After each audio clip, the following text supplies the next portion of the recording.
സാറിനെ കാണാൻ പുറത്താരോ വന്നിരിക്കുന്നു.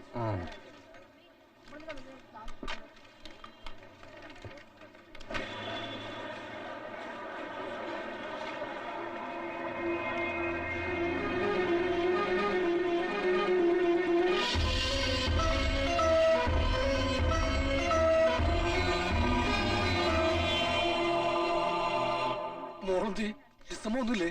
എടോ, തന്റെ മോൾ എന്നതാ എന്റെ മടിച്ചേത്തുമ്പിൽ ഇരിക്കുവന്നോ? അല്ല, താൻ എന്നാ അർത്ഥത്തിലാ തന്റെ മോള് വന്നില്ലേന്ന് എന്നോട് ചോദിക്കുന്നേ?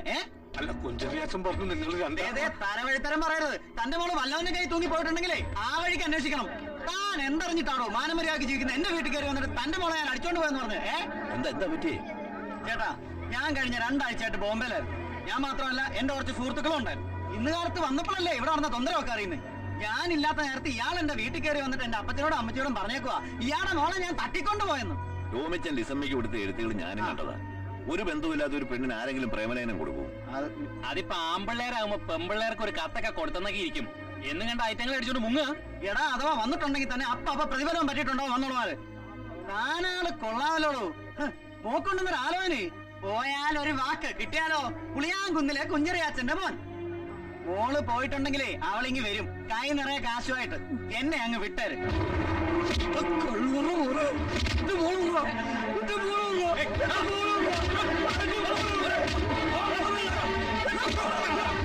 അല്ലേ കൊള്ളാ പറഞ്ഞു.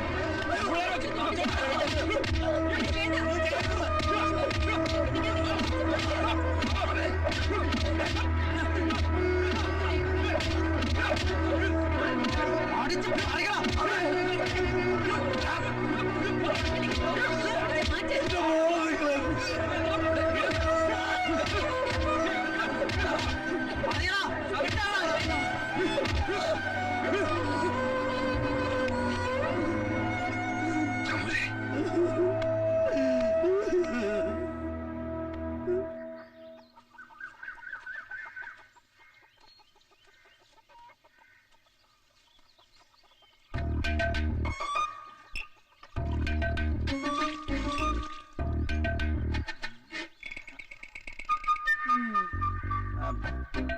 വാഴച്ചുണ്ട് പൊട്ടുമ്പോ ഫാക്ടംബോസ് ഇടക്കിടക്ക് ഇങ്ങനെ തൂവി തൂവി കൊടുക്കണം.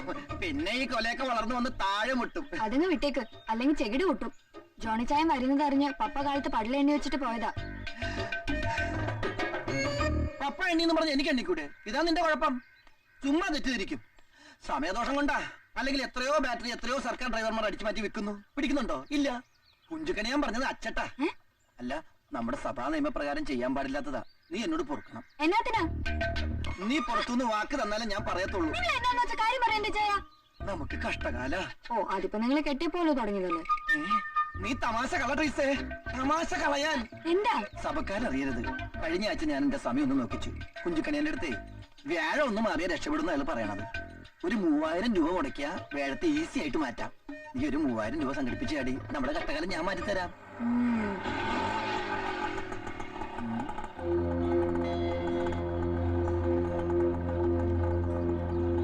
നിങ്ങളുടെ പപ്പായ താങ്ങി പിടിച്ചോണ്ട് വന്നേ. പുള്ളിക്കാരൻ എന്ന് തുടങ്ങി.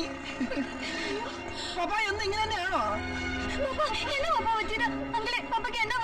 അരഞ്ഞു ബഹളം ഉണ്ടാക്കാതെ. പപ്പയ്ക്ക് ഒരു കുഴപ്പമില്ല. എനിക്കൊരാളെ ഒരു ഡോക്ടറെ വിളിക്ക്. എന്നെ പപ്പ കുടിക്കാൻ പറ്റില്ല. മോരുണ്ടെങ്കിൽ ഇത്തിരി കൊടുക്കണി. ഞാനിങ്ങനെ ഓറാവുമ്പോഴേ ഇത്തിരി മോരോ തൈരെടുത്ത് കുടിക്കും. ശീലയില്ലാത്തത് കൊണ്ടാണേ. കഴിക്കൂ.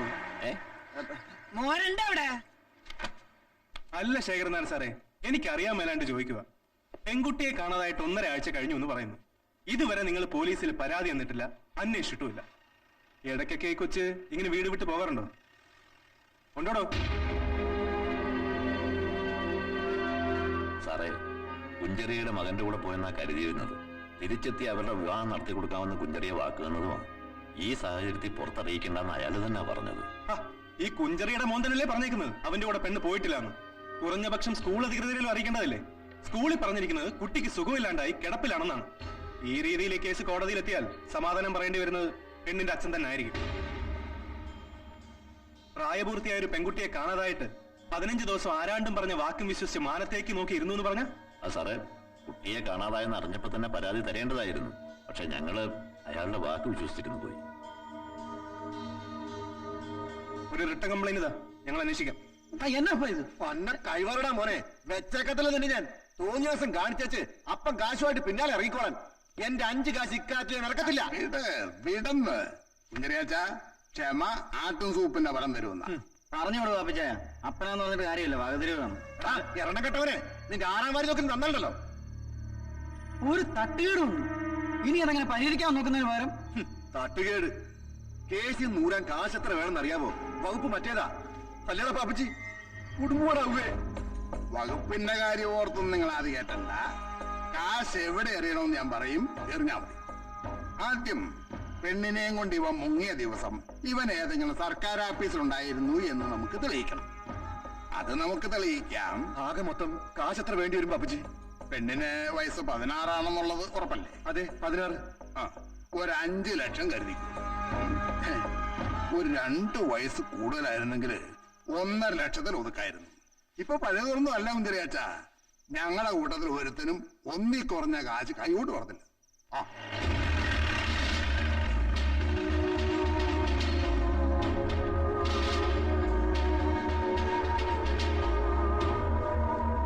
മിസ്റ്റർ ഹരികൃഷ്ണൻ, അത് ഞാനാണ്. ഏലപ്പാറ പെൺകുട്ടി മിസ്സിംഗ് കേസുമായി ബന്ധപ്പെട്ട് ചോദ്യം ചെയ്യാൻ നിങ്ങളെ കസ്റ്റഡിയിൽ എടുക്കാമെന്നാണ്. Please cooperate.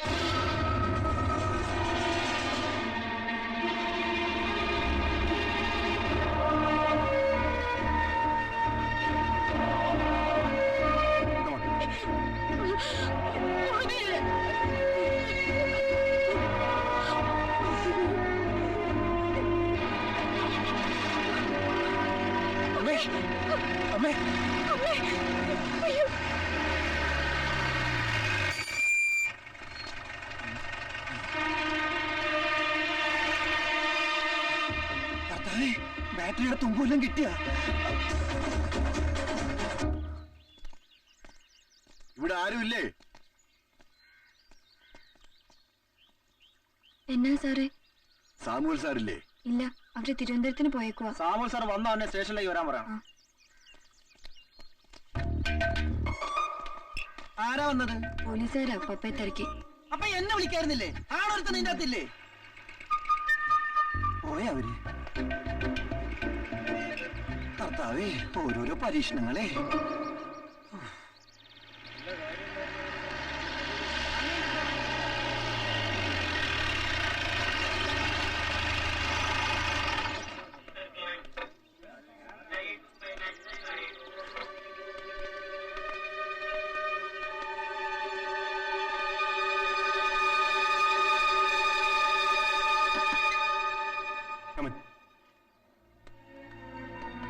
ഇരിക്കൂ.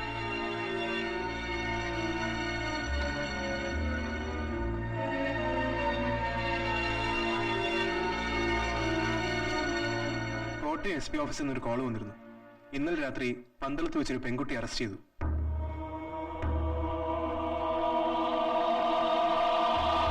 ഒപ്പം 2 പേര് കൂടി ഉണ്ടായിരുന്നു. ഒരു രാജമ്മ, പിന്നെ ഒരു മണിയപ്പൻ. ഈ രാജമ്മയും മണിയപ്പനും ഞങ്ങൾ പോലീസുകാരുടെ ലിസ്റ്റിൽപ്പെട്ട കക്ഷികളാ. ഇതിനു മുമ്പും പല കേസുകളിലും പിടിക്കപ്പെട്ടിട്ടുണ്ട്.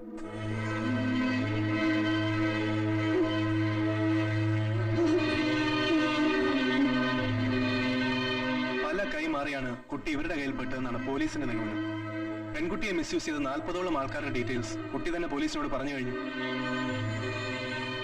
ഈ അറസ്റ്റ് ചെയ്യപ്പെട്ട കുട്ടി ലിസമ്മ തന്നെയാണോ സാറേ? കുട്ടി ഇപ്പോ കോട്ടയത്ത് ഒരു റെസ്ക്യൂ ഹോമിലാണ്. നിങ്ങൾ ഉടനെ കുട്ടിയെ ഐഡന്റിഫൈ ചെയ്യണം. എന്നിട്ട് കോടതിയിൽ ഒരു ജാമ്യാപേക്ഷ കൊടുക്കും.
നിനക്കും മകൾക്കും ഈ നാട്ടിൽ തന്നെ സംഭവിക്കാം. അപ്പോഴും നീയൊക്കെ ഇങ്ങനെ കൂടെ